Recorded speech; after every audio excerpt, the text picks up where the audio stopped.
कुरान मजीद के 29वें पारे के हवाले से कुछ बातें इंशाअल्लाह ताला आपके गोश गुजार करेंगे। अल्लाह ताला फ़हम कुरान में गलतियों से महफूज फरमाए। सूरह मुल्क से 29वें पारे का आगाज़ होता है। नबी रहमत अलैहिस्सलाम ने फरमाया, ये वो सूरह मुबारक है जो क़यामत के दिन अल्लाह की बारगाह में अर्ज़ करेगी, या अल्लाह, ये बंदा मुझे पढ़ा करता था, इसे जन्नत अता कर दे। और फरमाया ये नाज के साथ झगड़ा करेगी, अर्ज़ करेगी, ए अल्लाह, या इसे जन्नत दे दे या मुझे कुरान पाक से अलहदा कर दे, ये मुझे कुरान मजीद से अलग कर। तो सूरह मुल्क से आगाज़ हो रहा है। इरशाद फरमाया, तबारकल्लज़ी बियदिहिल मुल्क, बड़ी बरकत वाली है वो ज़ात जिसके कब्ज़े में सब जहानों की बादशाही है। तबारकल्लज़ी बियदिहिल मुल्क, बड़ी बरकत वाली है वो ज़ात जिसके हाथ में तमाम जहानों की, वहुवा अला कुल्लि शैइन कदीर, और वो हर चीज़ पर पूरी तरह कादिर है, पूरी तरह कुदरत रखता है। फरमाया अल्लज़ी खलक़ल मौत, वो जिसने मौत को खल्क किया, वल हयात, और जिसने ज़िंदगी को बनाया, किस लिए, लियब्लुवकुम अय्युकुम अहसनु अमला, ताकि तुम्हें आजमाए कि तुम में से किसका अमल बेहतर। मौत और हयात, पैदा होता है इंसान, जवान होता है, बड़ा होता है, पढ़ाई करता है, कारोबार करता है, पता नहीं कौन से बद्दोजज़र ज़िंदगी में देखता है, तो अल्लाह ने फरमाया इसका एक मकसद है। मकसद ये है कि पता चले तुम में से अच्छे अमल कौन करता है। तो हम यहाँ अमल करने आए हैं। क़यामत के दिन जो बात होगी वो आमाल की होगी, मकान जायदाद कार कोठी की बात नहीं होगी। तो आमाल, अच्छा अमल, अहसन अमला के तहत मुफस्सिरीन ने लिखा है कि काम नेकी का जब भी करो ज़रा ज़्यादा ही अच्छा करके करो। वुज़ू करो तो सोना करके करो, नमाज पढ़ो तो ज़रा आज गए पढ़नी जो है तो अब ज़रा सोनी करके पढ़ो, कुरान शरीफ की तिलावत करो तो ज़रा प्यारी करके। ज़रा मैं मदरसे के बच्चों के साथ कभी कभी बैठता हूँ, उनसे बड़ा कुछ सीखने को मिलता है, तो कभी कोई बात उनको कहने का भी मौका मिलता है। तो मैं उन्हें कहा करता हूँ कि हमारे बुज़ुर्ग, मेरी अम्मा जी जब कुरान मजीद खोलती थी ना, तो जो वो रंग था ना बुज़ुर्गों का, हालांकि वो हदीसों में हमने नहीं देखा, लेकिन वो कभी हम जाके कोई बात करते थे ना, तो तिलावत के दौरान तो वो जल्दी से मुँह पर उंगली रखती थी कि चुप करो, मैं कुरान पाक पढ़ रही हूँ।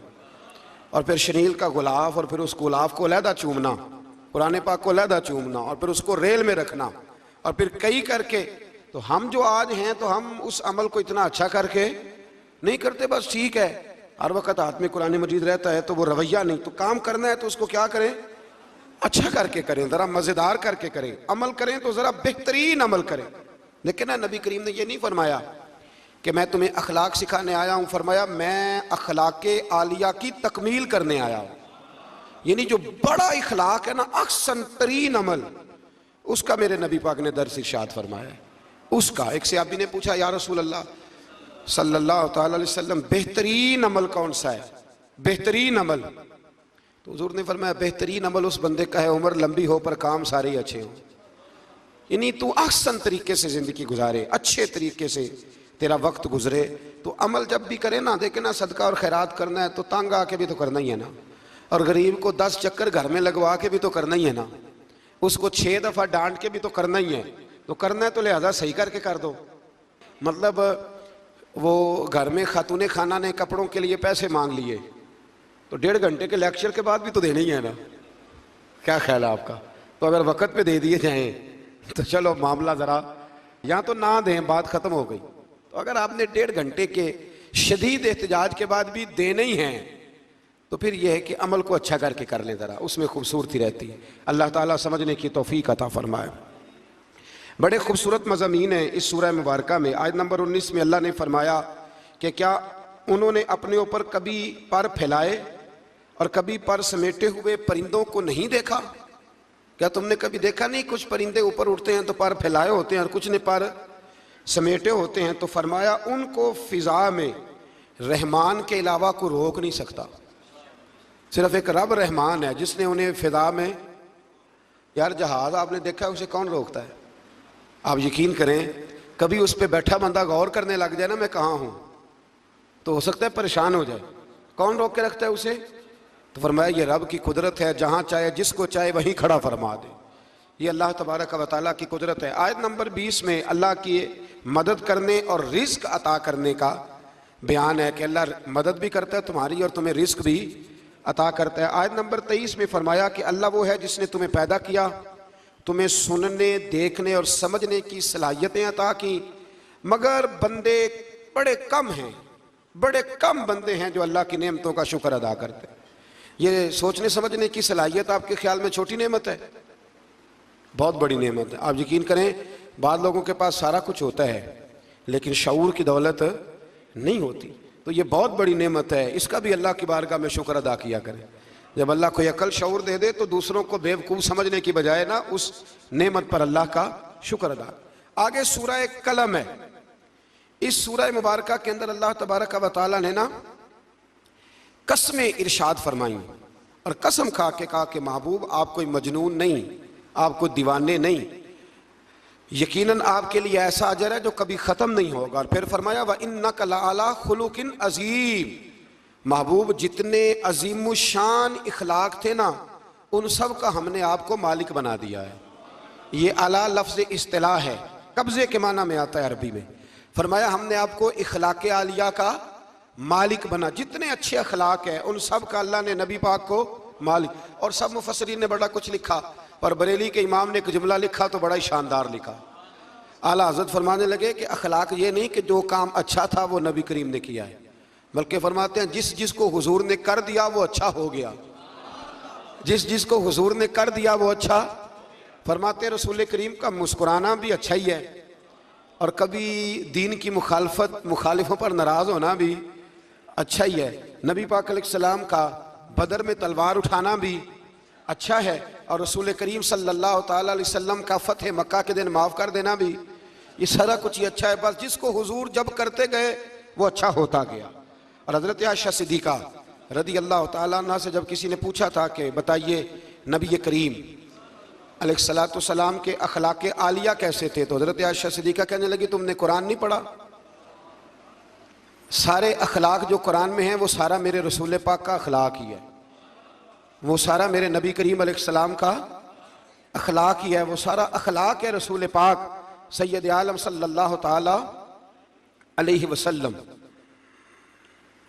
तो फिर इससे आगे जाके ना आयत नंबर 8 से अल्लाह तबारक व तआला ने रसूल करीम सल्लल्लाहु अलैहि वसल्लम को फरमाया कि कुफ़ार चाहते हैं कि दीन के मामले में आप इनसे बेजा रियायत बरतें, आप उन पर आसानी करें, खुली छुट्टी दे दें और जवाब में वो भी रियायत करेंगे। फरमाया ऐसा नहीं हो सकता, हक पर कोई समझौता, हक पर कोई समझौता नहीं हो सकता। इसके बाद एक दुश्मन रसूल सल्लल्लाहु अलैहि वसल्लम, फसरीन ने उसका नाम वलीद बिन मुगीरा लिखा है, उसने नबी पाक अलैहिस्सलाम की गुस्ताखी की थी तो अल्लाह ने उसके 9 ऐब 9 कभी बातें कुरान में बयान की, बड़ी बातें इरशाद फरमाई। फरमाया झूठी कसमें खाता है, नुक्ता चीनियाँ करता है, सख्त मना करने वाला है भलाई से और हद से बढ़ने वाला है। और आखिर में फरमाया उतिल्लिम बाद ज़ालिका ज़नीम, फरमाया ये ना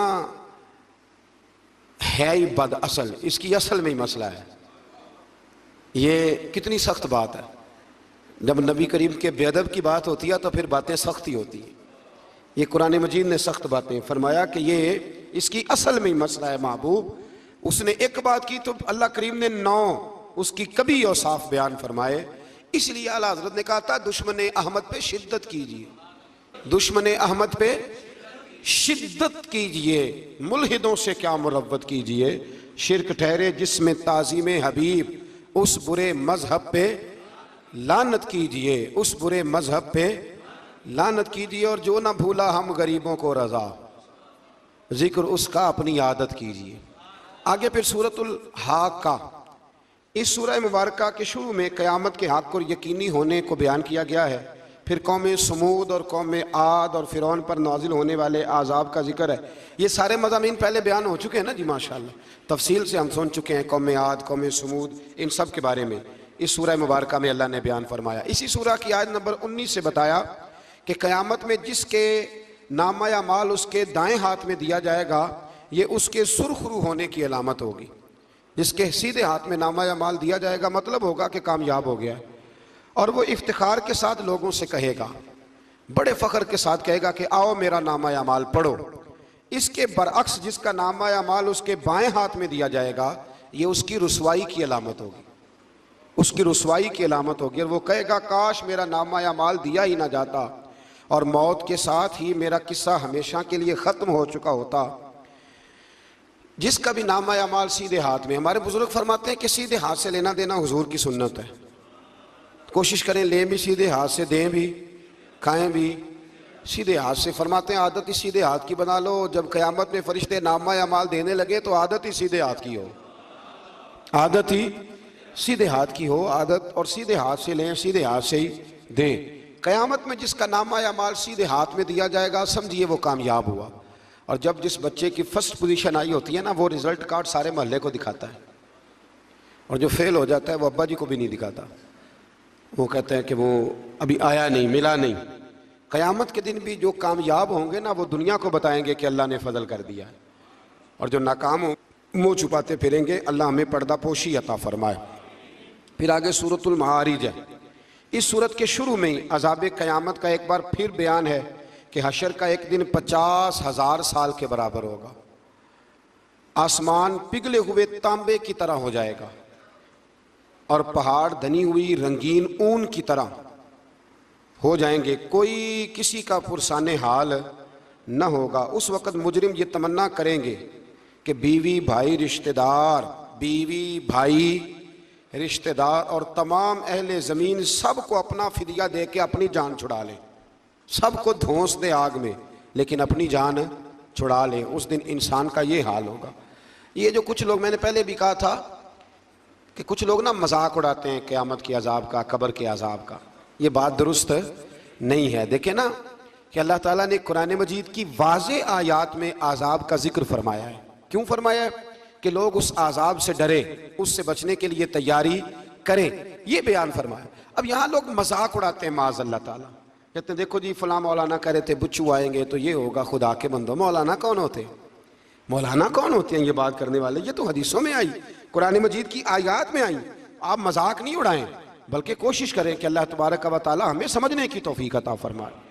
फिर आयत नंबर 19 से इंसान के कम हौसला होने, मुसीबत के वक़्त घबरा जाने और नफ़ा पहुँचने की सूरत में बुखल करने का जिक्र है। फरमाया बड़े कम हौसले वाला है, मुसीबत के वक़्त घबरा जाता है, और अगर इसे हम नफ़ा दें ना, तो जब नफ़ा मिले तो चाहिए था ना सखावत करता, तो उस वक़्त क्या करता है? बुखल करता है, कंजूसी करता है। अल्लाह फरमा रहा है, नबी पाक अलैहिस्सलाम ने फरमाया ये जो सखी होता है ना, फरमाया ये सखी बंदों के दिल के करीब भी होता है, अल्लाह के करीब भी होता है और जन्नत के करीब भी होता है। और फरमाया ये जो बखील होता है ना, बखील, ये बंदों से भी दूर ही होता है, बंदों से भी दूर है, जन्नत से भी दूर है, और अल्लाह तबारक व तआला के कुर्ब से भी दूर है। और हुजूर फरमाते हैं जब सुबह सूरज तुलू होता है तो फरिश्ता दुआ करता है, अल्लाह सखी को ज़्यादा अता फरमा, और कहता है या अल्लाह जो कंजूसी करे ना उससे रोक ले, उसे ना दे, इसलिए कि जब वो नहीं दे रहा। बड़ी खूबसूरत मिसाल अल्लामा इस्माइल हक्की ने लिखी है। आप फरमाते हैं कुएं से सारा पानी ख़त्म हो जाए तो नीचे से ताज़ा आ जाता है, और अगर पानी ख़त्म ना हो, अंदर ही पड़ा रहे तो बासी हो जाता है।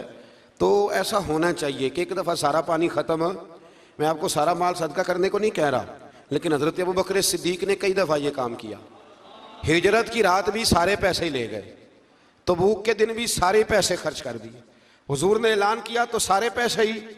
मौलाना हसन रज़ा साहब फरमाया करते थे आला हज़रत के भाई, बयां हो किस ज़ुबान से मर्तबा सिद्दीक़ अकबर का, कि महबूब खुदा महबूब है सिद्दीक़ अकबर का, और लुटाया राह हक ने घर कई बार इस मोहब्बत से कि लुट लुट कर हसन घर बन गया सिद्दीक़ अकबर का, लुट लुट कर हसन घर बन गया सिद्दीक़ अकबर का। तो कंजूसी से बचने की कोशिश करें। हाँ, इस्लाम फजूल खर्ची से मना करता है, फजूल खर्ची नहीं करें, लेकिन जहाँ खर्च करना हो वहाँ से कंजूसी भी न करें। फिर इससे आगे सूरह नूह का जिक्र है।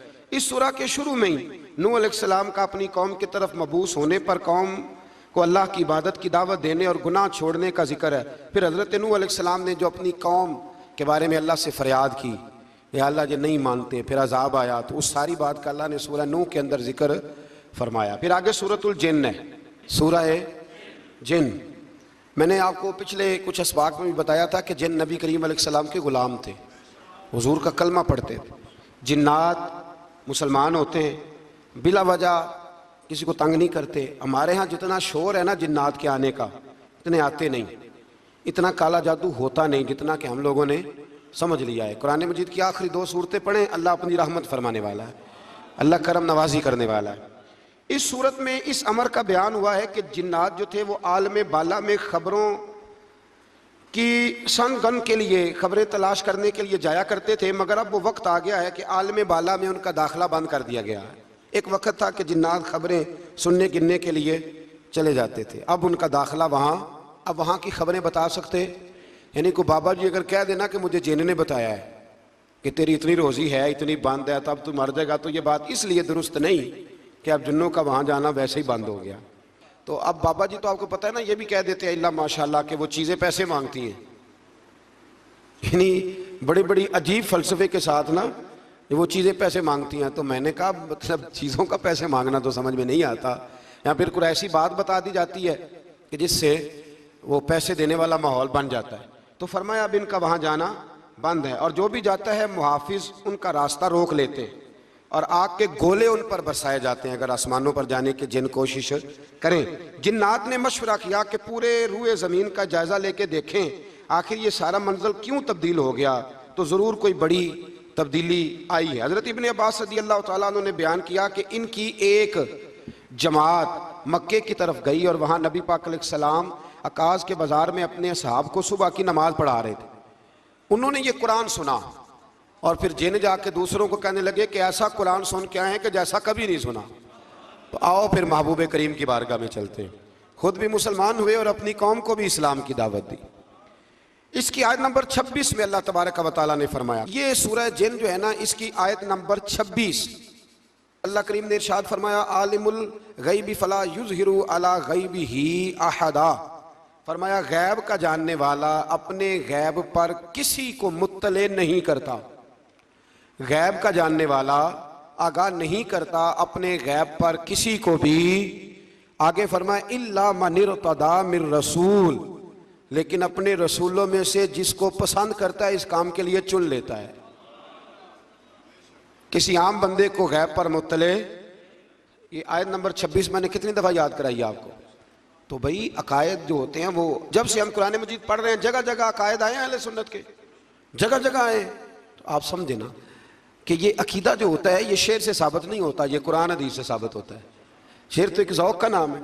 तो फरमाया आम आदमी को अल्लाह गैब पर इत्तला नहीं देता, पर अपने रसूलों में से जिसको चाहता है इस काम के लिए चुन लेता है। तो बताइए नबी पाक से बढ़ के भी अल्लाह किसी को चाहता है?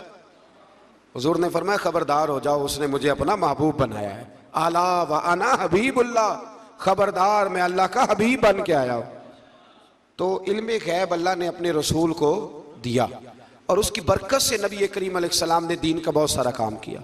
हबीब करीम अलैहिस्सलाम ने बहुत सारी बातें, और बहुत सारे ऐसे लोग हैं जो सिर्फ हुजूर का गैब देख के ईमान लाए, यानी ईमान ही गैब देख के लाए। खुद हजरत अब्बास नबी करीम के चचा, वो जब बदर के लिए आने लगे ना, वो आना उस वक्त भी नहीं चाह रहे थे, पर कबीले और बरादरी ने मजबूर करके उन्हें साथ तैयार किया। वो आए ना तो जो घर में सोना पड़ा था ना वो एक जगह पे छोड़ आए। अपनी बीवी को कहने लगे कि मैं आ गया तो निकाल लूंगा, और अगर मैं कत्ल कर दिया गया तो तू ना निकाल के बच्चों पे खर्च कर देना। तो नबी पाक अलैहिस्सलाम के पास जब ये कैदी हो के आए तो हुजूर ने फरमाया चचा फिदिया दो, इतने पैसे दो, चले जाओ। तो कहने लगे मेरे पास तो शायद कोई नहीं। वो जो 15 दिन उम्रे वाले वहाँ रहते हैं ना, वो 2.5 मन की शॉपिंग कर लेते हैं, और जब कस्टम वाला कहता है ना पैसे दो तो ताज़ा उम्रा किया होता है, कहते शायद कोई नहीं। ये जुल्म है, ताज़ा उम्रा किया अभी आए हैं। हाँ जी, तो मतलब इतनी वो खस्ता हाली हो जाती है। ये मैं प्रैक्टिकल बता रहा हूँ अल्लाह के फजल से। एक से मैंने कहा तो मुझसे ले ले, कहता चुप करो तुसी को बिच बोल दो। मैंने कहा मुझसे ले लो, दे देना, कहते तू छो। भाई छोड़े, आप क्यों गलत बात करते हैं। तो बहुत सारे बंदे होते हैं जो कहते हैं शायद कोई नहीं, बिल्कुल कोई शायद नहीं। हाँ कोई प्लाट सस्ता बिक रहा हो तो पैसे निकल आते हैं, फिर कहते मैं फड़े नहीं किसी को लो, भाई को खा जाएगा। चले ठीक है आप छुपाएं अपनी दौलत को, लेकिन इन लफ्जों के साथ नाशुक्री करना कि शायद कोई नहीं, ये मामला दुरुस्त है। तो हजरत अब्बास ने भी ना नबी करीम की बारगाह में अर्ज किया हुजूर कोई शय नहीं, कहाँ से दूं। तो हुजूर मुस्कुराए। हुजूर ने फरमाया चाचा जब घर से निकलने लगे थे तो वो अकेले में मेरी चची को बुला के जो पैसे दे के आए थे। और वो उसको कह के आए थे कि मैं आ गया तो मैं तुम्हें बताऊंगा क्या करना है, ना आया तो फिर निकाल के बच्चों पे खर्च कर देना। ये सुनकर हजरत अब्बास पे राशा हुआ तारी। ये सुनकर हजरत हफीज जलंधरी कहते हैं, ये सुनकर हजरत अब्बास पे राशा हुआ तारी कि पैगंबर तो रखता है दिलों की भी खबरदारी। ख्याल आया मुसलमान नेक व बद पहचान जाते हैं और मोहम्मद आदमी के दिल की बातें जान जाते हैं।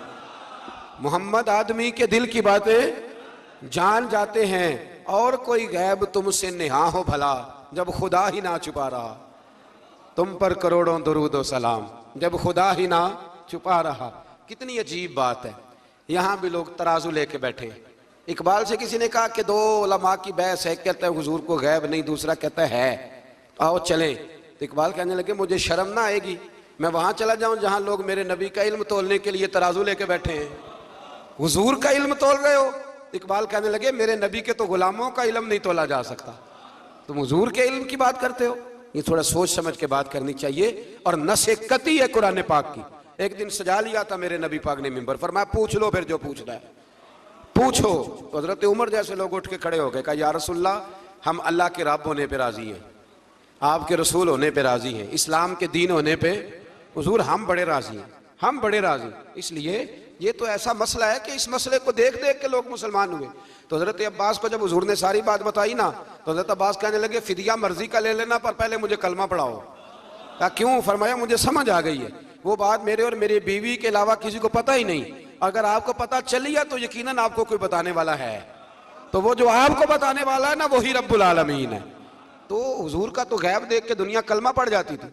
इस पर बड़ी तफसील से मैंने एक दफ़ा बात की थी, मौका मिला तो वो सारी रिवायात एक जगह किसी वक्त जमा करेंगे इंशाअल्लाह ताला और आपको अर्ज़ करेंगे कि वो क्या खूबसूरत माजरा है। और अब तो अल्हम्दुलिल्लाह एक और आसानी भी हो गई है। मेरी बातें कोई इस काबिल तो नहीं थी, लेकिन चूंकि अल्लाह रसूल के फरामीन थे तो एक दोस्त ने लिखनी शुरू कर दी, इंशाअल्लाह जल्दी छाप भी जाएंगी। तो अर्ज़ करने का मकसद ये है कि ये चीज़ें आएंगी और आपको बताएंगे कि अल्लाह ने अपने महबूब करीम को किस तरह गैब के खजानों की कुंजियाँ अता फरमाई हुई। तो इससे आगे फिर सूरह मुज़म्मिल शुरू होती है। सुभान अल्लाह। सूरह या अय्युहल मुज़म्मिल, कहा ओ चादर ओढ़ने वाले महबूब, कुमिल लैला इल्ला कलीला, सारी रात ना बेदार रहा कर, थोड़ा आराम भी कर लिया कर, थोड़ा सा। क्या कहा हजरत ने? खुदा की रजा चाहते हैं दुआ लो, खुदा चाहता है रजा। और दरवेश कहते हैं रब आखे सोने या महबूबा तेरे सौ सौ नाज उठाना हाँ, लोग मेरिया कसमां चाहते ने मैं तेरिया कसमां चाहना। कहा ए मेरे प्यारे हबीब, ए चादर ओढ़ने वाले, थोड़ा आराम भी किया करें। हुजूर सारी रात नमाज पढ़ते थे ना, अल्लाह ने कहा महबूब थोड़ा आराम भी किया करें। फिर इसमें बड़े खूबसूरत चीज़ें अल्लाह करीम ने बयान फरमाई हैं, क़यामत की हौलनाकियों का भी जिक्र फरमाया है। फिर आखिर में फरमाया कि तुम अपनी भलाई के लिए जो कुछ भी आगे भेजोगे इसको अल्लाह ताला के पास इससे बेहतर और ज़्यादा सवाब वाला पाओगे। यानी इसका माना यह भी हो सकता है कि अपनी सोच से ज़्यादा तुम सवाब पाओगे जो चीज़ आखिरत के लिए तुम भेजोगे। और अल्लाह से मग़फ़िरत तलब करते रहो, बेशक अल्लाह बहुत मग़फ़िरत फरमाने वाला और बेहद रहम करने वाला है। फिर इससे आगे सूरह मुदस्सिर है। मुज़म्मिल के फ़ौरन बाद सूरह मुदस्सिर। इस सूरह मुबारक में बड़ा खूबसूरत अंदाज है। या अय्युहल मुदस्सिर, ए चादर ओढ़ने वाले, कुम फ़अन्ज़िर, उठिए और लोगों को डराइए। उठिए, आप पैगाम दीजिए, उठिए लोगों को डराइए। उठ बांध कमर क्यों डरता है, फिर देख खुदा क्या करता है। आप उठिए। इस सूरत में अल्लाह ताला ने आपको शान महबूबी के साथ खिताब करते हुए फरमाया है चादर ओढ़ने वाले, उठिए और लोगों को अल्लाह के अजाब से डराइए और अपने रब की किबरियाई का ऐलान फरमाइए। बताइए कि आपका रब कितना बड़ा है। आयत नंबर 42 में फरमाया जहन्नमियों से पूछा जाएगा तुम्हारे जहन्नम में जाने का सबब क्या बना। ये सूरह मुदस्सिर की आयत नंबर 42 42। चलो बता लिया आखिरी ने। आयत नंबर 42, जहन्नमियों से पूछा जाएगा जहन्नम में आए हो तो सबब क्या बना। तो वो पहला सबब बताएंगे कि हम नमाज पढ़ने वालों में से ना थे। पहला सबब दोज़ख में जाने का नमाज ना पढ़ना है। रमज़ान के बाद भी पढ़ेंगे इंशाल्लाह, और ईद वाले दिन भी पूरी 5 पढ़नी है इंशाल्लाह, पूरी 5। ये नए कपड़े लोगों को बाद में दिखाना, पहले सवेरे पहन के ना रब की बारगाह में जाओ। सवेरे पहन के ना। अल्लामा अब्दुल सत्तार खान न्याजी अल्लामा नियाज़ी, मैं जब उनके मज़ार पे जाता ना, मियाँ वाली जाने का जब मौका मिलता है तो मैं ना खड़ा होता हूँ, आप यकीन करें उस बंदे की कब्र पे खड़े होकर भी जज्बा ही मिलता है। क्या बंदा था वो ना, पगड़ी बांधते थे बड़ी। हमारे बरेली शरीफ के बुजुर्ग भी ना वो पगड़ी बांधते हैं शिमले वाली। चले आज बात आ गया तो उसकी भी मैं हिकमत बता दूं। वहां ना सिख भी पगड़ी बांधते हैं, तो कपड़ा भी अक्सर एक जैसा ही उनके लिए आता, तो मुसलमान भी खरीद लेते थे। तो वो सिख जो होता है ना वो शिमला नहीं निकालता, तो उससे फर्क करने के लिए वहां के मशाइख ने ना शिमला निकालना शुरू किया। तो मैं शादी बांधा करता था, तो एक दफ़ा मुझे हज़रत मुफ्ती तहसीन रज़ा साहब रहमतुल्लाह ताला अलैह फरमाने लगे शिमले वाली बांधा करो। तो मैंने कहा हुजूर अब छोटे लोगों को तो अच्छी नहीं ना लगती। तो फरमाने लगे लोगों को थोड़ी दिखानी है, ये तो रसूलुल्लाह की सुन्नत है, तो आप शिमले वाली बांधे। जब हम जो कह रहे हैं, तो मैं भी अक्सर वो पगड़ी बांधता हूँ और कभी बहुत बड़ी बांधते थे। तो अल्लामा नियाज़ी पगड़ी बांधते थे, तो जिन लोगों ने देखा बड़ी ऊंची होती थी, वो बड़ी ऊंची पगड़ी और हाथ में छड़ी होती थी, और कभी वो तकरीर करते थे तो ज़मीन पर लगाते थे, तो पता चलता था कि मर्द बात कर रहा है। और अल्लामा इकबाल के डायरेक्ट शागिर्द थे अल्लामा अब्दुल सत्तार नियाज़ी, शागिर्द। वो मदीना शरीफ जाने लगे ना, तो किसी ने उनसे कहा नियाज़ी साहब ये पगड़ी उतार के जाओ, ये पगड़ी उतार के जाओ। तो अल्लामा नियाज़ी साहब फरमाने लगे क्यों उतार के जाऊं, पहन के जाऊंगा। जब हुजूर की बारगाह में नियाज़ी का सर झुकेगा तो शिमला भी झुकेगा, और दुनिया को पता चलेगा जिसका सर कभी कहीं नहीं ना झुकता, इस रोजे पे आके उसकी गर्दन भी झुक जाया करती। इसलिए साथ लेके जानी है पगड़ी, ताकि लोगों को पता चले। तो आप नए कपड़े पहन के ना कभी साज संवर के मस्जिद भी जाया करें, खूबसूरत हो के। कुरान मजीद ने कहा गालिबन 9वें पारे में है कि नमाज के वक्त जीनत इख्तियार करो, अच्छे बन के। तो नए कपड़े पहन के ना ईद वाले दिन 5 नमाजें पाबंदी से पढ़नी है इंशाअल्लाह ताला। ये रश देखना है इंशाअल्लाह ताला, पता चलेगा कि रमज़ान के रोज़ों ने असर किया हमारे ऊपर। तो जहन्नमियों से पूछा जाएगा दोज़ख में आने का सबब क्या बना, तो कहेंगे हम नमाज पढ़ने वालों में से ना थे, और दूसरी बात ये कहेंगे कि हम मिस्कीन को खाना नहीं खिलाते थे। दोज़ख में जाने का दूसरा सबब कि तौफीक के बावजूद लोग मिस्कीनों का ख्याल नहीं रखते। और तीसरी बात वो ये कहेंगे कि हम लगव कामों में मशगूल रहते थे। लगव काम, बेहुदा काम उसको कहते हैं जिसका फ़ायदा कोई नहीं। ये बड़े बड़े सियाने लोग गेमें खेलते हैं, सियाने लोग, अक्लमंद लोग, तो ये जहन्नम में जाने का तीसरा सबब कुरान ने बयान किया। लगविया, फट्टे पे बैठ गए, फजूल बात शुरू कर दी। भाई इससे बेहतर था तो कुरान मजीद की तिलावत करता। ऐसे ही बिला वजह लगवियात हैं ये सारी। मैं मना नहीं करता खाना खाने के लिए कभी ज़रूर जाएं, लेकिन ये माहौल ही बना लेना कि आज तुझे पार्टी है तो कल मुझे पार्टी है तो परसों उसको पार्टी है। तो ये शुगल मेला हर वक्त का, मुसलमान के पास तो इतना वक्त ही नहीं। एक दोस्त मुझे कहने लगे कि मैं आजकल बड़ा बोर हो रहा हूँ। तो मैंने कहा तो असल में फारग है, वरना हमारे पास तो टाइम ही कोई नहीं बोर होने का। बंदा मतलब को फुर्सत मिले तो बोर हो ना, पता नहीं कहाँ से लोग टाइम निकाल लेते हैं, बोर भी हो लेते। तो आप फारी लगवियात से बचे। लगव काम करना जहन्नुम में जाने का तीसरा सबब पर ये कुरान मजीद ने इस सूरह मुबारका की आयत नंबर 42 में इरशाद फरमाया। और चौथे नंबर पर कहेंगे हम क़यामत के दिन को झुटलाते थे कि मौत हमारे सर पे आ गई। ये 4 काम है जो जहन्नम में जाने का सबब बनेंगे। नमाज ना पढ़ना, पहला काम मिस्कीन को खाना न खिलाना, और तीसरा लगव और फजूल कामों में मशगूल रहना, बिल्कुल किसी कोई फायदा ही नहीं वो काम करते रहना, बिल्कुल बेमाना बेमकसद काम करना। और चौथे नंबर पे कहेंगे कि हम क़यामत के दिन को, आज भी कुछ लोग कह देते हैं कि मरेंगे तो देखी जाएगी। मसलन क्या देख लेंगे आप, इतनी बड़ी जुर्रत, इतनी बड़ी। अल्लाह ताला हमें समझने की तौफीक अता फरमाए। सूरतुल क़यामा शुरू हो जाती है जी इससे आगे। इस सूरह मुबारका के अंदर अल्लाह तबारक व तआला ने इन लोगों के बारे में जो आखिरत के मुनकर हैं, अल्लाह ताला ने कसम जिक्र फरमा के इरशाद फरमाया, क्या इंसान ने ये गुमान कर रखा है कि हम मरने के बाद इसकी हड्डियों को जमा नहीं करेंगे? क्यों नहीं, हम इस बात पर कादर हैं कि इनकी उंगलियों के पोरे जैसे पहले थे वैसे ही बना देंगे। यानी उंगलियां तक तुम्हारी जमा कर ली जाएंगी, उंगलियां तक। क़यामत के दिन तुम्हें किसी की कब्र खुली तो उसको देखा कि हड्डियों का पिंजर बन गया, लेकिन अल्लाह उसे भी क़यामत में जमा फरमाएगा दोबारा से। और वो मिसाल मैं तीसरे चौथे पारे में दे चुका हूँ, जब हज़रत इब्राहीम अलैहिस्सलाम ने जानवरों का, परिंदों का कीमा करके रखा था और कहा पुकारिए, तो वो सारे अपने परों पर दौड़ते हुए हाजिर हो गए थे। आगे सूरह दहर शुरू होती है। सूरह दहर ये 29वां पारा है, और इसमें सूरतें अगरचे छोटी छोटी हैं पर क्या बात है, सब सूरतों हर सूरह मुबारका बड़ी अपने अंदर इम्तियाजी शान रखती है। सूरह दहर में फरमाया हल अता अलल इंसानी हीनुम मिनद दहरि लम यकुन शैय्यम मज़कूरा। फरमाया बेशक गुजरा है इंसान पर ज़माना एक ऐसा कि जब वो कोई काबिल ज़िक्र चीज़ नहीं था। एक वक़्त था कि जब कोई इसका ज़िक्र था कि नहीं, वो वक़्त भी जब ना नाम था ना वल्दियत थी। फिर दुनिया में आके लोग समझते हैं कि मैं उठता हूँ तो ज़माना उठता है, मैं बैठता हूँ तो ज़माना मेरी वजह से निज़ाम चलता है। तो अल्लाह फरमाते हैं हीनुम मिनद दहरि लम यकुन शैय्यम मज़कूरा, तेरा तो जिक्र ही कोई नहीं था, तो जानता ही कोई नहीं था, ये तो रब ने तुझे पैदा किया है। अब तू समझता है कि मैं कोई चीज़ हूँ। बड़े बड़े लोगों की कब्रों पे जाओ, कोई पूछने वाला नहीं, कोई नहीं। वो जो कह देते थे तो कानून बनता था, कानून जिनके साइन करने से लोग फांसी से बच भी जाते थे और फांसी लग भी जाते थे। आज उनका जानने पहचानने वाला कोई नहीं। तो इंसान ना भूल जाता है, भूल जाता है। एक दौर वो भी होता है, एक दौर वो भी होता है जब बस में बैठने को जगह कोई नहीं देता, और एक दौर वो भी होता है कि दर्जनों कारें लेकर लोग गलियों में खड़े होते हैं। इंसान को सारे वक्त याद रखने चाहिए, इसे भूलना। हुजूर अलैहिस्सलाम अक्सर फरमाया करते थे कि मैं तो उस माँ का बेटा हूँ जो गोश्त के खुश्क टुकड़े खा के भी गुजारा कर लेती थी, गोश्त के खुश्क टुकड़े खा के भी गुजारा कर लेती थी।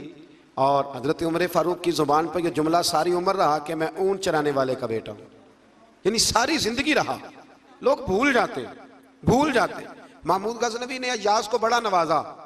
लोगों ने शिकायत की कि अय्याज़ तो आपसे तोहफे ले लेके तो जंगल में जमा कर रहा है दौलत। महमूद कहने लगे तुम्हें कैसे पता? कहने लगे असर के बाद कहाँ जाता है रोज़, पता है? लगा नहीं। तो कहा फिर आपको आज तक ये नहीं पता कि असर? महमूद कहने लगे वाकई यार इसने कभी बताया नहीं असर के बाद कहाँ होता है। असर की नमाज पढ़ के महमूद अय्याज़ के पीछे पीछे गए तो जंगल में जाके ना एक झोंपड़ी, अंदर से कुंडी लगा ली, सिपाही साथ थे। महमूद ने गुस्से से दरवाज़ा बजाया, खटखटाया, और अय्याज़ ने झट से दरवाज़ा खोला। महमूद धक्का दे के अंदर गए तो देखा तो एक फटी हुई चटाई, एक पुराना कुर्ता, टूटे हुए जूते, एक पगड़ी और थोड़ा सा ना सामान हल्का फुल्का बिखरा पड़ा है। ये क्या है, क्यों आते हो यहाँ, बताया क्यों नहीं? तो अय्याज़ कहने लगे बादशाह मैं यहाँ ना रोज़ाना अपनी औकात याद करने आता। क्या मतलब? कहने लगे जब मैं तेरे पास आया था तो ये वाला मैंने पहना हुआ था लिबास, ये मेरे घर की कुल मालियत थी, तो बादशाह है। आज अगर तू नाराज़ हो जाए तो कौन पूछ सकता है? तो मैं रोज़ आके अपनी औकात याद करता हूँ कि दोबारा अगर यहाँ आना पड़े तो मुझे मुश्किल ना हो। मुल्ला रूमी से किसी ने कहा था खशियत क्या होती है? तो आप फरमाने लगे एक मांगने वाली से एक बादशाह ने निकाह कर लिया था। मांगती थी, बादशाह को पसंद आ गई, शादी हो गई, तो सारा दिन रोती थी, सारा दिन रोती थी। तो उसकी कनीज़ें उससे कहने लगी कि बस भी कर, अल्लाह का शुक्र भी अदा कर, इतना तुझे अल्लाह ने नवाज, तू रोती रहती है। तो कहने लगी इसलिए नहीं रोती इसलिए हूँ कि मैं इस काबिल नहीं थी, और डरती इस बात से हूँ कि कहीं मेरा साईं नाराज ना हो जाए। मैं तो गलियां दा रूड़ा कूड़ा, मैं गलियां दा रूड़ा कूड़ा, ते मैनू महल चढ़ाया। एक मेरा संगी ना बड़ा महंगा स्वेटर ले आया मेरे लिए, कुछ ज़्यादा ही महंगा था वो। मैंने उसे कहा यार ये रख ले तू। कहने लगे हम ले आए तो बस कबूल करें। तो मैंने कहा मेरी अम्मा ना क्रोशिये से मेरे लिए स्वेटर बनाती थी, क्रोशिये की टोपी। पता नहीं क्रोशिये का भी नई नस्ल को पता हो कि ना हो, तो वो अम्मा जी ने बना के दिया। तो फिर उसके बाद मेरे छोटे भाई ने भी पहना, फिर मेरा एक भांजा ले गया छोटा, उसने भी पहना। तो वो इतना मज़ेदार होता था, इतना शानदार होता था कि जो धागे उसमें लगे हुए थे वो दोबारा किसी और जगह नज़र, वो कहीं और मुयस्सर। तो अपनी असल जो होती है उसका ख्याल रखें, उसका ध्यान करें, उस पर तवज्जो करें, उस पर ज़रूर गौर करें। ये बड़ी अहम बात। बहरहाल इस पर बड़ी बातें कहने वाली हैं, लेकिन मैं आगे बढ़ता हूँ। सूरह दहर से आगे सूरह मुरसिलात है। इस सूरह के शुरू में आसारे क़यामत का जिक्र है, और बार बार तकरार के साथ फरमाया कि उस दिन क़यामत को झुटलाने वालों के लिए हलाकत है। और आखिर में एक बार फिर अहले तकवा के लिए अजर आखरत और उखरवी नेमतों की बिशारत का जिक्र फरमाया। और इस सूरत की आयत नंबर 15 में मुजरमीन के अंजाम का जिक्र फरमाया है कि ये जो मुजरिम होंगे इनका क़यामत के दिन आज़ाब बड़ा सख्त होगा। अल्लाह ताला हमें महफूज फरमाए।